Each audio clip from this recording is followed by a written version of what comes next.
എന്തൊക്കെയാണ് നാട്ടുകാരെ നമ്മുടെ നാടുകൾ നടക്കുന്നത്. നമ്മുടെ ജില്ലയിൽ വരെ എത്തി, താലൂക്കിലും എത്തി, നമ്മുടെ മഹല്ലുകളും എത്തി എന്നർത്ഥം. നമ്മുടെ മഹല്ലുകൾ വരെ എത്ര പെൺകുട്ടികളായി ചാടിപ്പോകുന്നത്. എന്താണ് ഈ കേൾക്കുന്നത്? 10, 18, 20 കൊല്ലമൊക്കെ പോറ്റി വളർത്തിയ ആ പൊന്നുമ്മയെ ഒരു മിനിറ്റ് സുഖത്തിന് വേണ്ടിയും ഒരു 2 മിനിറ്റ് ഏതോ ഒരു സെക്കൻഡ് സുഖത്തിന് വേണ്ടിയിട്ട് ഈ പാവങ്ങളെ ഇറങ്ങിപ്പോകുന്ന പെൺകുട്ടി. നിങ്ങൾ ആലോചിച്ച് നോക്കുന്നതിന്റെ ദുർഗതി, അതിൻ്റെ ഒരു വിഷമകരമായ അവസ്ഥ. കഴിഞ്ഞ പ്രാവശ്യം ഞാൻ നിങ്ങളോട് പറഞ്ഞു, അങ്ങനെ ഒരു പെൺകുട്ടി ഇറങ്ങിപ്പോയി. ഈ ഉമ്മ കൂടെ പോയി മോളെ എന്ന് വിളിച്ചിട്ട് ആ പൊന്നു ഉമ്മ മകളുടെ ചാരത്ത് ചെന്ന് മോളണച്ചുകുട്ടി കരയുമ്പോ ഈ പെൺകുട്ടി ഉമ്മാനെ വലിച്ചെടുക്കുന്ന കാഴ്ച കാണും. ഉമ്മയെ വലിച്ചെടുന്ന കാഴ്ച നഊദുബില്ല. ആ ഉമ്മയുടെ മാറിടത്തിൽ ചവിട്ടിയൊരു കഥ ഞാൻ പറഞ്ഞിരുന്നു നിങ്ങളോട്. ഇന്ന് ആ പെൺകുട്ടി ദുർഗതി നിങ്ങൾക്ക് കേൾക്കണം. അന്ന് ഞാൻ വഅദ് പറഞ്ഞത് എന്താണെന്നറിയോ? അത് നാട്ടിൽ നടന്നൊരു സംഭവമാണ്. ആ ഉമ്മ മകളുടെ കാൽക്കലങ്ങ് വീണ്, നിങ്ങൾക്ക് ഓർമ്മയുണ്ടോ പറഞ്ഞത്? എന്റെ ഉമ്മ പെങ്ങന്മാർക്കൊക്കെ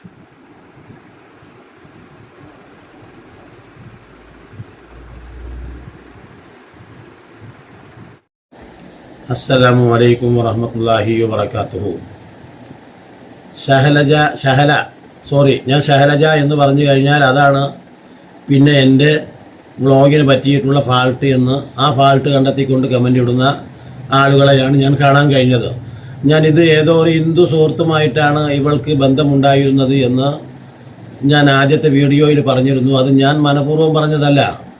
സത്യത്തിൽ അത് എന്നിൽ നിന്ന് വന്ന പെശകാണോ എന്ന് ചോദിച്ചാൽ മറ്റു യൂട്യൂബർമാർ ചെയ്യുന്നത് പോലെ തന്നെ എനിക്കും കിട്ടിയിട്ടുള്ള ആദ്യത്തെ വിവരത്തിൻ്റെ അടിസ്ഥാനത്തിലാണ് ഞാനങ്ങനെ പറഞ്ഞത്. അല്ലാതെ ഇനി പേരുമാറി എന്നത്, നാടുമാറി എന്നത് സാധാരണ വലിയൊരു പാളിച്ചയാണോ? ഈ പറയുന്ന ഷഹല എന്ന് പറയുന്ന സ്ത്രീ ചെയ്തതിനേക്കാളും വലിയ ഒരു അപരാധമാണ് ഞാൻ ചെയ്തത് എന്ന നിലയ്ക്കാണ് യഥാർത്ഥത്തിൽ എനിക്ക് നെഗറ്റീവ് കമൻറ്റുകളിട്ട് എന്നെ നിരുത്സാഹപ്പെടുത്തിക്കൊണ്ടിരിക്കുന്നത്. അതുപോട്ടെ, എന്തോ പറയട്ടെ, എങ്കിലും നമുക്ക് കിട്ടിയ വിവരം ഇതിൻ്റെ ഫോളോ അപ്പ് എന്ന നിലയ്ക്ക് പറയാതിരിക്കാൻ നമുക്ക് നിർവാഹമില്ല. ആലോചിച്ച് നോക്കൂ. അപ്പോൾ എന്താണ് യഥാർത്ഥത്തിൽ ഈ പറയുന്ന പെൺകുട്ടിയെ ഇത്തരത്തിൽ ഈ റാഫി എന്ന് പറയുന്ന നരാധമൻ കുടുക്കുകയും ആ കുടുക്കിൽ ഈ സ്ത്രീ പെടുകയും ചെയ്തതിൻ്റെ സങ്കടകരമായ അവസ്ഥകളാണല്ലോ നമ്മൾ വിലയിരുത്തിക്കൊണ്ടിരിക്കുന്നത്. ആലോചിച്ച് നോക്കൂ.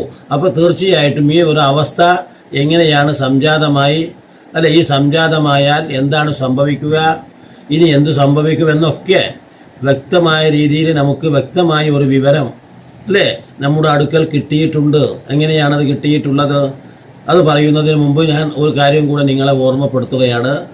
ഈ പറയുന്ന വേട്ടാവളിയനായ ഈ റാഫി എന്ന് പറയുന്നവനെ, അവൻ്റെ ഉപ്പയെയാണ് നായിക്കാട്ടൻ റാഫി എന്ന് പറയുന്നത്. അതല്ല ശരി. മറിച്ച് റാഫി എന്ന് പറയുന്ന ഈ മൊബൈൽ ഷാപ്പിൻ്റെ ഈ പറയുന്ന റിപ്പയർ ചെയ്യുന്ന ഈ റാഫിയെ തന്നെയാണ്, അല്ലാതെ അവൻ്റെ ഉപ്പയാണെന്ന് മറ്റൊരു വ്ളോഗിൽ ഞാൻ കണ്ടു. അപ്പോൾ എനിക്കറിയാൻ കഴിയുന്നത് ഈ റാഫി നായിക്കാട്ടം എന്ന പേരിൽ കുപ്രസിദ്ധനായിട്ടുള്ള ഈ നരാധമനെ അവിടെ എല്ലാവർക്കും വ്യക്തമായിട്ട് അറിയാം.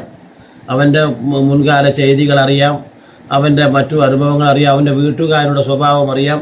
അങ്ങനെയാണല്ലോ നമ്മളൊക്കെ ഒരു കല്യാണം കഴിച്ച് അയക്കുമ്പോൾ വീട്ടുകാർ എങ്ങനെയുണ്ട് എന്ന് ചോദിച്ച് ആ പെൺകുട്ടിയുടെ കുടുംബം എങ്ങനെയുണ്ട്, ആ പെൺകുട്ടിയെ അറിയാൻ വേണ്ടിയാണ് നമുക്ക് ആ കുടുംബത്തെ പറ്റി അന്വേഷിക്കുന്നത്. ആ കുടുംബം എവിടെയെങ്കിലും മോശമായ സംസ്കാരമുള്ളവരാണെങ്കിൽ നമ്മുടെ കുട്ടികളെ നമ്മൾ കെട്ടിച്ചയക്കുമോ? നോക്കൂ, വളരെ ചിലപ്പോൾ വലിയ സംഭവമാക്കിയിട്ട് നമ്മൾ വലിയ കല്യാണമാണ് നടത്തുന്നത്. വലിയ കല്യാണം നടത്തുമ്പോൾ സാധാരണ രീതിയിൽ എന്തിനാണോ അത്ര വലിയ കല്യാണം ഒന്ന് ചെറുതാക്കിക്കൂടെ എന്ന് ചോദിച്ചവൻ്റെ നേരൊക്കെ നെഞ്ഞത്ത് കയറിയിട്ടുള്ള ഒട്ടനേകം ബാപ്പന്മാരുണ്ട്. അറിയോ, എൻ്റെ മാതിരി പിശുക്കനല്ല ഞാൻ, എൻ്റെ മാതിരി കായ് പൂത്തി വെക്കണമെന്നല്ല ഞാൻ, മറിച്ച് ഞാൻ വലിയ ചിലവാക്കുന്നവനാണ്. മാത്രമല്ല ഞാൻ ഒരു 10,000 ആളുകളുടെ കല്യാണമാണ് ഉദ്ദേശിച്ചിരുന്നത്. ഇപ്പോൾ ഞാൻ ഒരു 8,000 ആളുകളുടേതാക്കിയത്. എന്താ കാരണം എന്ന് ചോദിച്ചാൽ ഇപ്പോൾ ഈ ഗൾഫിൻ്റെയൊക്കെ ബുദ്ധിമുട്ട് കൊണ്ടാണെന്നൊക്കെ പറയുന്ന ധാരാളം സുഹൃത്തുക്കൾ നമ്മൾക്കുണ്ട്. എന്നെ നിങ്ങൾ അറിയില്ല. മാത്രമല്ല എൻ്റെ ആദ്യത്തെ കല്യാണമാണ് എൻ്റെ മകളുടെ. അപ്പം ഞാനിത് ആർഭാടത്തോടും കൂടെ അല്ലാതെ പിന്നെ എങ്ങനെയാണോ ഇത് നടത്തേണ്ടത്? എൻ്റെ ഈ പൈസയൊക്കെ എന്തിനാണ് ഞാനിങ്ങനെ കൂട്ടി വെച്ചിട്ടുള്ളത് എന്നെപ്പോലെ എന്നൊക്കെ പറഞ്ഞ് നിന്ദിച്ചിട്ടുള്ള ഒരു വ്യക്തിയുണ്ട് നമ്മുടെ നാട്ടിൽ. അയാൾ പറഞ്ഞത് ഇതാണ്, ആദ്യത്തെ കല്യാണമാണ്, അതുകൊണ്ട് ഞാൻ വലിയൊരു പെരും കല്യാണം തന്നെയാണ് നടത്താൻ പോകുന്നത്. എന്തിനേറെ പറയണം, ആ കുട്ടിയെ പിന്നീട് 3 കെട്ട് കെട്ടിച്ചു. നമ്മുടെ അനുഭവത്തിൻ്റെ അടിസ്ഥാനത്തിലുള്ളതാണ്.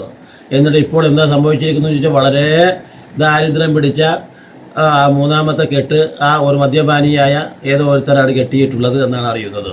അങ്ങനെ അത് സംഭവിക്കുക. എന്നിട്ട് ആ പെൺകുട്ടി വലിയ ദുരിതം അനുഭവിച്ചുകൊണ്ട് കഴിഞ്ഞുകൂടുകയാണ്. അവൾ പിന്നെ ഒളിച്ചോടാനൊന്നും നിന്നിട്ടില്ല എന്നാണ് അറിയുന്നത്. അപ്പോൾ നമ്മൾ എൻ്റെ വലിയ ആദ്യത്തെ കല്യാണമാണ് എന്ന് അഹങ്കരിച്ചു കൊണ്ട് പറഞ്ഞിരുന്ന ആ പെൺകുട്ടിയുടെ ഉപ്പാക്ക് പിന്നീട് ഈ പെൺകുട്ടിയെ 3 കല്യാണം നടത്തേണ്ടി വന്നു എന്ന് പറയുമ്പോൾ, അതാണ് മനുഷ്യനെ സംബന്ധിച്ച് ഇതിലൊന്നും യാതൊരു തീരുമാനവും എടുക്കാൻ ഒരിക്കലും അവൻ പ്രാപ്തനല്ല, കഴിയില്ല. കാരണം അവൻ വളരെ അല്പജ്ഞനാണ്, ദുർബലനാണ്. വലക്കത് ഖലഖനൽ ഇൻസാന ഫീ കബദ്, വലക്കത് എന്താ പറയുന്നത്, ക്ലേശങ്ങളിലാണ് അവനെ സൃഷ്ടിച്ചിട്ടുള്ളത്. നോക്കൂ, അതുപോലെ തന്നെ അവൻ ദുർബല ഘടനയിലാണ്. ഖലഖൽ ഇൻസാൻ ദഈഫ, മനുഷ്യനെ വളരെ ദുർബല ഘടനയിലാണ് സൃഷ്ടിച്ചിട്ടുള്ളത്. അപ്പോൾ ആ മനുഷ്യന് വലിയ പെരുമ കാട്ടി അഹങ്കരിച്ച് നടന്നാൽ അങ്ങനെയും പാടില്ല. അപ്പോൾ ഈ ഉസ്താദ് എല്ലാ കാര്യങ്ങളും വളരെ വ്യക്തമായിട്ട് നോക്കൂ. ഈ പറയുന്ന പെൺകുട്ടിയെ ഓടിയ സംഭവം മുതൽ വളരെ വ്യക്തമായി അദ്ദേഹത്തിൻ്റെ നാട്ടിൽ നടന്നിട്ടുള്ള ഇത്തരത്തിലുള്ള ഒളിച്ചോട്ടങ്ങളുടെ നിജസ്ഥിതികൾ പിന്നീട് സംഭവിച്ചത് ആലോചിച്ച് നോക്കൂ. ആ ഉമ്മയോടും മാതാപിതാക്കളോടും ഒക്കെ വളരെ അവരെയൊക്കെ വെറുപ്പിച്ചുകൊണ്ട് ഒളിച്ചോടിയിട്ടുള്ളവരും ഭർത്താവിനെയും കുടുംബത്തെയും ഒക്കെ വേദനിപ്പിച്ചുകൊണ്ട് ഒളിച്ചോടിയിട്ടുള്ളവരുമായ ഒട്ടനേകം ഒളിച്ചോട്ടങ്ങളുടെ പര്യവസാനം എന്താണെന്ന് വളരെ സങ്കടത്തോടുകൂടെ ഈ ഉസ്താദ് പറയുന്നത് നിങ്ങൾ സ്കിപ്പ് ചെയ്യാതെ ഒന്ന് കണ്ടു നോക്കൂ. അത് ജീവിതത്തിൽ നിങ്ങൾക്ക് വലിയ ഒരു ഉപകാരം, ഒരു സന്ദേശമായിരിക്കുമെന്നാണ് എനിക്ക് പറയാനുള്ളത്. നിങ്ങളൊന്ന് കണ്ടു നോക്കൂ. ഉമ്മയുടെ കൂടെ ഉണ്ടെന്ന് ഓർക്കണം. ആരുമില്ല അവൾക്ക്, ഈ ചെക്കനില്ല, മറ്റുള്ളവരില്ല, വേറെ. കാരണം ഒരുത്തന്റെ കൂടെ ചാടിപ്പോയി പിന്നൊക്കെ പ്രശ്നം തന്നെ. ആർക്ക് വേണം ഈ കാണുന്ന ജീവിയെ? അത് മൈക്കിലൂടെ പറയാൻ പ്രയാസമുണ്ട്. അവസാനം ഞാൻ ഇന്ന് നിങ്ങളോട് പ്രസംഗിക്കുമ്പോൾ ഈ പെണ്ണ് ആ ഉമ്മ അങ്ങനെ നോക്കി വളർത്തുന്നുണ്ട്. ആർക്ക് വേണം? പക്ഷേ ഉമ്മ കൈവടിയോ? മക്കളെ, ഉമ്മ കൈയൊടുക്കോ? ആ ഉമ്മയല്ലേ പെൺകുട്ടിയെ 10 മാസം നൊന്ത് പ്രസവിച്ചത്? അതാണ് ഞാൻ നേരത്തെ പറഞ്ഞത്. ആ ഉമ്മയുടെ നെഞ്ചത്തുള്ള എല്ലുകൾ കൊത്തിമുറിച്ചാൽ ഉമ്മയുടെ വേദന എത്രയാണ്? അതിനേക്കാളും വലിയ വേദന. മോളെ, നിന്റെ നെഞ്ചത്തുള്ള എല്ലുകൾ കൊത്തിമുറിക്കുന്നുവെങ്കിൽ നിന്റെ വേദന എത്രയാണ്? അതിനേക്കാളും വലിയ വേദന ഈ പെൺകുട്ടിയെ പ്രസവിക്കുമ്പോൾ ആ പെൺകുട്ടിയുടെ ഉമ്മ സഹിച്ചിട്ടുണ്ട്. ആർക്കും വേണ്ടാത്ത ചണ്ടിയായി ഏതോ ഭാഗത്തുണ്ടെന്ന് കേട്ടപ്പോൾ അവിടെ ഓടിയെത്തിയതും ഈ ഉമ്മ തന്നെയാണ്. നമ്മുടെ നാട്ടിൽ അങ്ങനെ കുറെ ചാടിപ്പോയ പെൺകുട്ടികളുണ്ട്. അവസാനം ചാടിപ്പോയി തിരിച്ചു വരുമ്പോൾ മോളെ എന്ന് വിളിച്ചിട്ട് കാരണം ഉമ്മാക്ക് കൈയൊടിക്കാൻ കഴിയില്ല. ഉമ്മാക്കൊരിക്കലും അവളെ കൈയൊടിക്കാൻ കഴിയില്ല. മനസ്സ് വേദനയുണ്ട്, പക്ഷെ മക്കളെ കൈയൊടിക്കാൻ കഴിയോ? ഈ പെൺകുട്ടി ആ പെൺകുട്ടിയെ പോയി വയറ് നിറയെ ഭക്ഷിപ്പിച്ച് വീട്ടിൽ കൊണ്ടുവന്ന് കടിക്കുമോളെ എന്ന് പറഞ്ഞ്, ഏത് മോളെന്നറിയോ? ഈ ഉമ്മയുടെ നെഞ്ചത്ത് ചവിട്ടി നിന്ന പെൺകുട്ടി, ഉമ്മയുടെ കവളത്ത് ചവിട്ടിയിട്ട് ഒരു ചെക്കൻ്റെ കൂടെ ഇറങ്ങിപ്പോയവളെ കൊണ്ടുവന്ന് വീട്ടിലിരുത്തി വയറ് നിറയെ ഭക്ഷിപ്പിച്ചുകൊണ്ട് കഴിക്കുമോളെ എന്ന് പറഞ്ഞ് വീണ്ടും വളമ്പി കോരിക്കൊടുക്കുന്ന ഉമ്മ. ഒരവസ്ഥയിൽ നിന്ന് ഒരു പെൺകുട്ടി ഉണ്ടെന്നുള്ളത് നമ്മൾ ഓർക്കണം കേട്ടോ. എന്താണ് എൻ്റെ പെൺകുട്ടികളോട് ഞാൻ പറയും? മോളെ, അരുത് മക്കളെ, അരുത്. ഉമ്മാനെ നിങ്ങൾ വലിച്ചെറിയരുത്, നമ്മുടെ ഉപ്പയെ വലിച്ചെറിയരുത്. പാവങ്ങളാണ്, സാധുക്കളാണ്. മാത്രമല്ല ഈ വിഷയത്തിൽ ഇന്ന മിനൽ കബായിർ മിനൽ കബായിരി ശത്മുർ റജുലി, ഇന്ന മിനൽ കബായിരി ശത്മുർ റജുലി വാലിദൈ. ഒരു പുരുഷൻ ബന്ധോഷത്തിൽപ്പെട്ടതാണ് ഒരു ആൺകുട്ടി മാതാപിതാക്കളെ ചീത്ത പറയുക എന്നുള്ളത്. മാതാപിതാക്കളെ എന്തെങ്കിലും അതുകേടായി സംസാരിക്കുക എന്നുള്ളത്.